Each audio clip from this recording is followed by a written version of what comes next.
Aku saiki Arab dolan-dolan. Sampean Arab melu apa ora?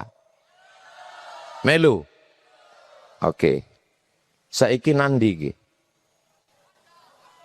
Tapung Hilir. Kabupaten Kampar, Provinsi Riau di Pulau Sumatera.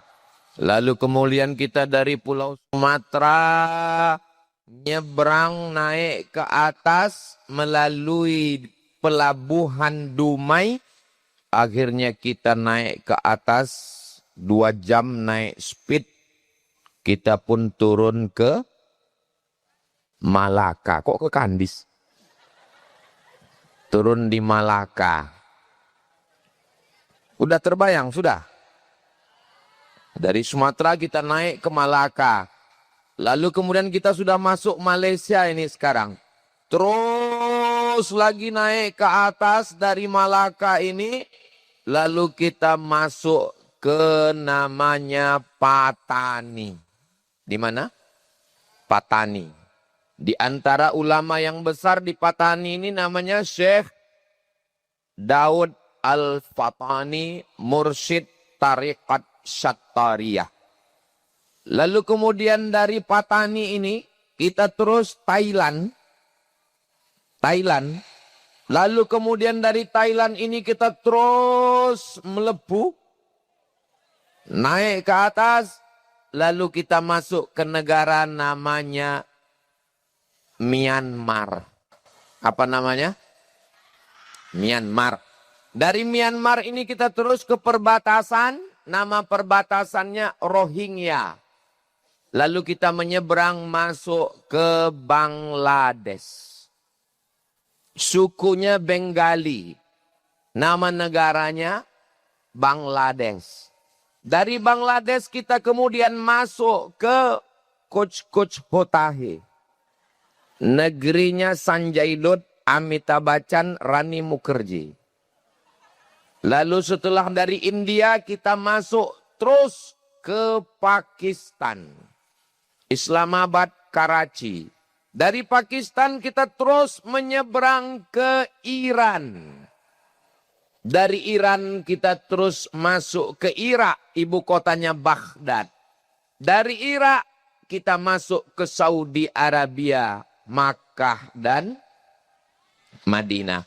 Keluar dari Saudi Arabia kita menyeberang Laut Merah. Masuk ke Mesir, ibu kotanya Kairo. Dari Mesir kita menyeberang ke negerinya Muammar Gaddafi. Apa namanya? Libya, ibu kotanya.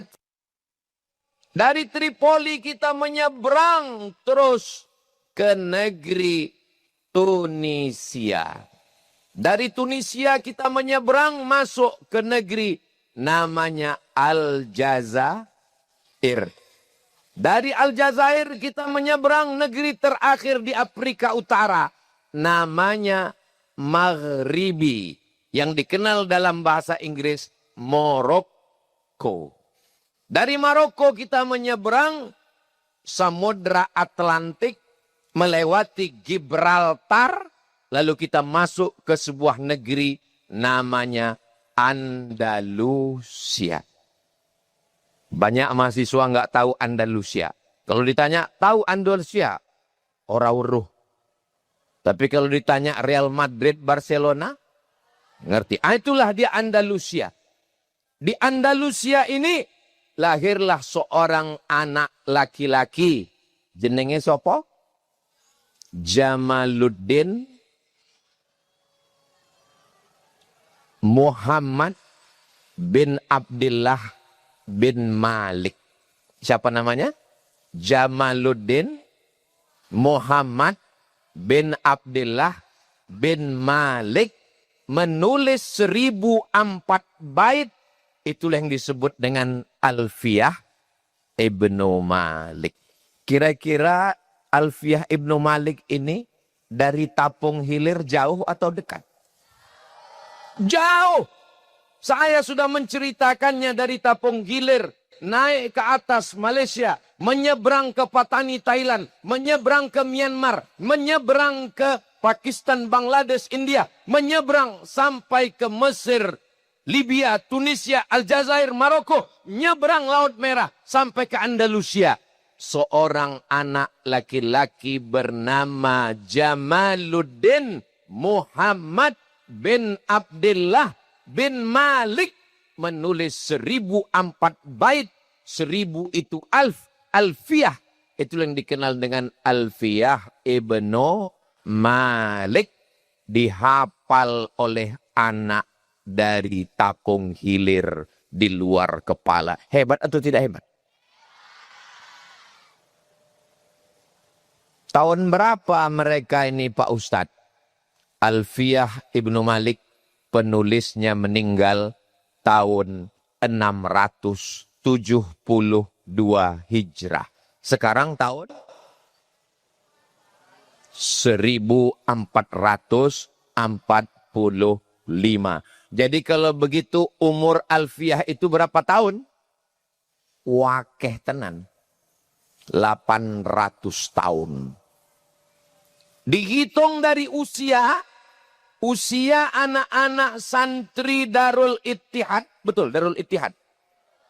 Dihitung usia anak santri Darul Ittihad dengan Imam Ibnu Malik 800 tahun. Dihitung dari jarak Tapung Hilir ke Andalusia. Atuh. Ba'id. Sofa. Sangat jauh. Tapi ternyata matan Alfiyah itu sampai kemari. Dibaca, dipahami, dihafal. Kira-kira santri Darul Ittihad ini hebat atau tidak hebat? Kelas lokal apa internasional? Saya seumur-umur ceramah di Riau, dari Bagan Siapi-Api, Rokan Hilir, sampai Tembilahan Indragiri Hilir, 12 kabupaten kota keliling, baru kali inilah ada pondok pesantren yang mengundang saya khataman Alfiyah Ibnu Malik. Terus anak kita baca matan Alfiyah Ibnu Malik. Ada syarahnya yang ditulis berbagai macam syarah yang begitu banyak. Salah satunya adalah syarah Ibni Aqil. Ala matan Ibnu Malik. Dihafal anak kita, dibaca dan dipahami. Untuk apa? Kitabnya diambil dari Andalusia Spanyol. Kitabnya dari 800 tahun yang lalu. Terus dihafal oleh anak Tapung Hilir. Untuk apa? Memangnya bisa untuk ngolah sawit? Memangnya bisa untuk ngolah karet? Terus nanti kalau sudah hafal Alfiyah Ibnu Malik iki, untuk opo? Ini pertanyaan orang yang otaknya dekat dengan lambungnya.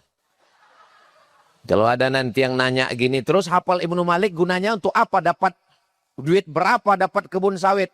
Tolong bawa ke rumah sakit umum Arifin Ahmad supaya dicek jangan-jangan otaknya dekat dari. Sengaja Allah ciptakan otak di atas, lambung di bawah. Ada yang lambungnya di atas. Udang. Makanya disebut dengan otak udang. Kita sengaja diciptakan Allah jauh. 3 jengkal jaraknya. Siji, loro, telu. Supaya apa? Jangan hanya berpikir tentang lambung. Tapi juga berpikir tentang otak, tentang dunia, tentang akhirat, tentang masa depan. Ada seorang imam sholat. Inna anzalnahu fi lailatul qadr. Betul apa salah? Mestinya. Inna anzalnahu fi lailatul qadr. Datang makmumnya negur di belakang. Lailatul. Wa ma adraka ma lailatul qadr. Lailatul. Lailatul qadri. Kenapa imamnya bingung? Karena enggak paham Alfiyah Ibni. Coba kalau dia baca Alfiyah Ibn Malik, pasti dia paham bahwa setelah huruf jar pasti baris. Siapapun makmumnya di belakang, 1000 orang pun yang menegur, sekali inna anzalnahu fi lailatul, tidak akan pernah berubah jadi lailatul. Tapi karena dia nggak ngerti nahu, ragu, bingung, imam tarawih, inna anzalnahu fi lailatul wa ma adraka ma lailatul. Ini tidak ada dalam bahasa Indonesia, nggak ada dalam bahasa Jawa, nggak ada dalam bahasa Minang. Hadza Muhammadun, ra'aitu Muhammadan, marartu bi Muhammadin, Muhammadan, Muhammadin, iku ora ono nang bahasa Inggris. That is Muhammadun. I see Muhammadan. I am walking with Muhammadin. Enggak ada itu. Adik-adik di Darul Ittihad belajar bahasa Inggris kan? Ada. Ketika this is Muhammadun. I see Muhammadan. Ada? Enggak ada. Sekali Muhammadun tetap Muhammadun. Enggak ada berubah jadi I see Muhammadan. Loh, kok berubah jadi Muhammadan? Maf'ulun bih mansub wa alamatun nasbihi fathatun zahiratun fi akhirih. Enggak ada. Jadi, bahasa Arab ini bahasa yang terunik. Kalau tidak dibaca dari mulai matan al-ajurrumiyah, kawakib durriyah, al-imriti, puncaknya adalah Alfiyah Ibni Malik. Kira-kira orang yang sibuk ngurus kelapa sawit, sibuk ngurus karet, sibuk ngurus bisnis, sibuk ngurus politik, sibuk ngurus pemerintahan. Kira-kira kalau semua orang Riau, penduduk Riau ini 6,7 juta orang. 6,7 juta orang. Yang nggak percaya, hitung sendiri. 6,7 juta itu banyak apa sedikit? Jawa Tengah 35 juta. Jawa Timur 40 juta. Jawa Barat 50 juta. Kira-kira Riau 6,7 juta itu banyak apa sedikit? Tadi katanya banyak. Sekarang katanya sedikit. Tergantung kita membandingkannya dengan apa. Nanti kalau ada orang mengatakan, di Riau ini tidak ada orang yang bisa baca kitab. Di Riau ini nggak ada yang tahu mana fatah, mana nasab, mana rafa, mana jar. Insya Allah saya bisa jawab. Ada. Pergilah kalian ke pesantren Darul Ittihad Tapung Ilir. Saya sudah sampai ke sana. Mereka membacanya, memahaminya, menghafalnya. Apa hukum mengetahui fa'il, maf'ul, naibul fa'il? Apa hukum mengetahui fi'il madhi, fi'il mudhari, fi'il amar? Hukum mengetahuinya adalah fardu kifayah. Karena kalau dituntut semua orang mesti hafal, mesti faham, fardu ain, berarti dia berdosa. Maka ketika sudah ada sebagian anak-anak kita yang paham, mengerti tafsir Quran, maka yang lain silakanlah menyibukkan diri dengan kesibukan yang lain. Ibu-ibu silakan jual skincare. Tapi hasilnya nanti untuk bantu pondok pesantren, ini murid nanti makin banyak, buatkan satu kelas khusus wakaf, namanya kelas skincare. Bapak-bapak silakan hurus sawit, tapi datang ke pesantren. Kalau bapak bukan ulama, bapak enggak hafal Alfiyah Ibni Malik, bapak enggak hafal kitab, bapak enggak bisa baca kitab, jangan berkecil hati, tetap bisa dapat pahala. Datang ke pesantren Darul Ittihad, wakafkan satu kelas, nama kelasnya Brondol. Setuju? Nanti datang ke Romo Kiai Misbahul Munir beserta Ibu Nyai Hajah Nafi'ah. Mana kelas yang perlu dibangun? Mana perpustakaan? Mana asrama? Mana kantor? Saya sudah dengar ceramah Ustaz Somad tentang Darul Ittihad. Kamu mau bantu? Nanya aja. Saudara yang dimuliakan Allah Subhanahu wa Ta'ala. Sekarang kita jalan pulang. Tadi kan sudah sampai Andalus. Sekarang pulang. Dari Andalus nyebrang Samudra Atlantik ke Maroko. Dari Maroko pulang lagi ke belakang ke Aljazair. Dari Aljazair mundur lagi ke belakang ke Tunisia. Dari Tunisia mundur lagi ke belakang ke Libya. Dari Libya kita masuk ke Mesir. Di Mesir ada satu kampung namanya Mahallah. Apa namanya? Mahallah. Lalu lahir seorang laki-laki namanya Jalaluddin Al-Mahalli.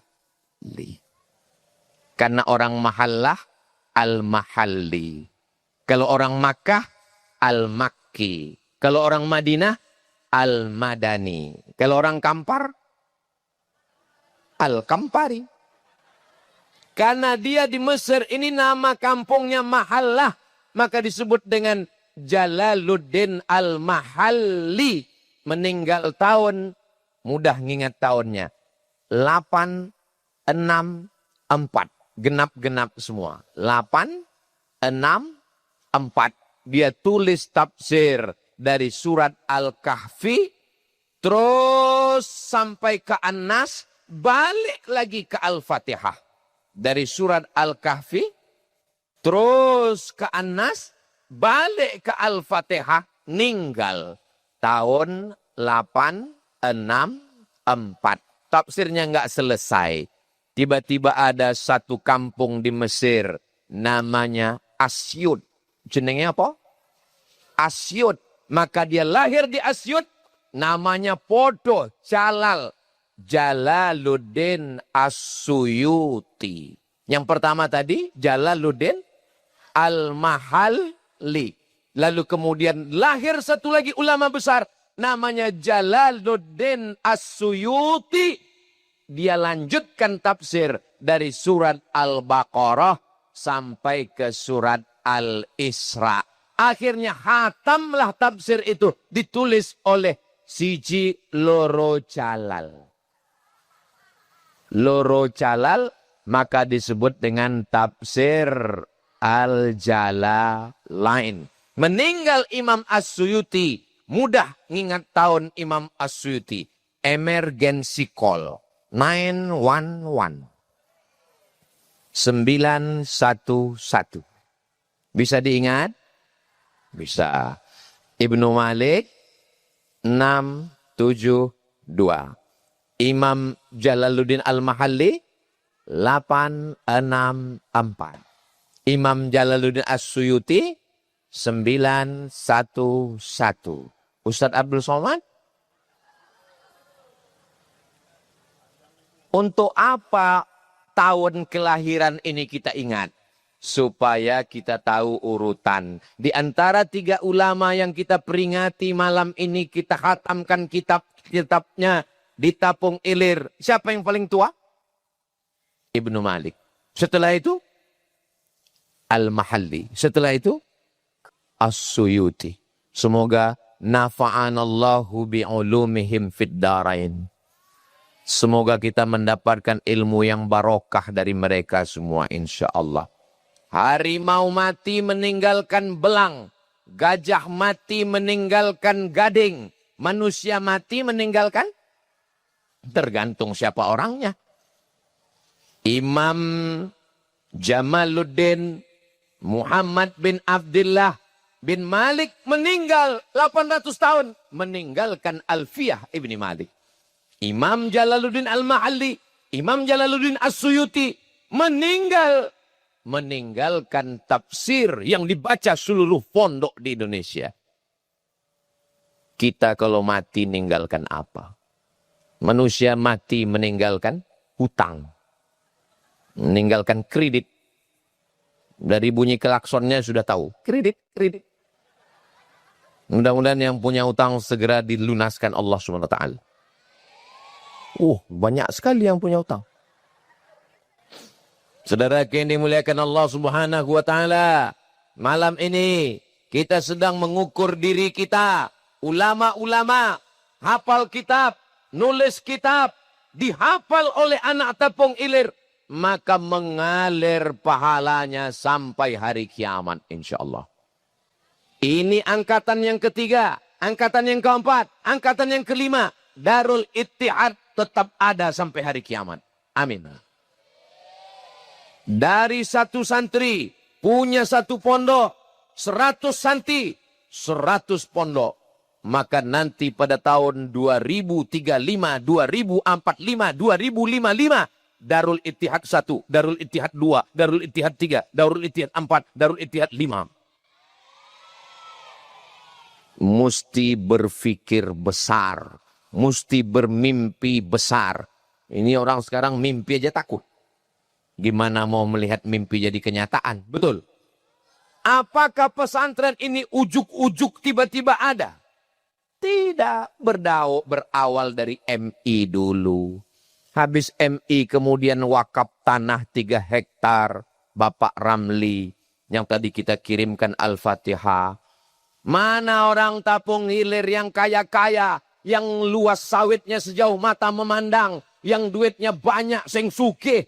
Mana? Hilang semuanya. Tapi tanah 3 hektar inilah yang paling berkah. Sampai hari kiamat nggak bisa dijual karena tanah wakaf. Bapak, orang Tapung Hilir yang kaya-kaya, punya sawit luas. Ketika bapak meninggal, sawitnya didol. Istri, anak nggak terlalu ganas, mantu ini yang ganas.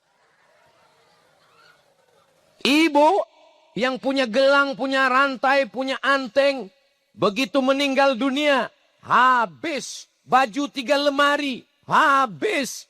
Yang dibawa tinggal kain, kain batik. Orang kaya, mati. Orang miskin, lebih cepat. Apalagi BPJS. Pejabat-pejabat, jangan ada Pak Kadispora. Camat, ada Pak Camat. Polisi, jaga juga perasaan Pak Kapolsek. Tentara, ada Pak Dan Ramil. Ustadz, astagfirullahaladzim. Ini kalian nggak menghormati Ustadz lagi gara-gara nonton film Walid.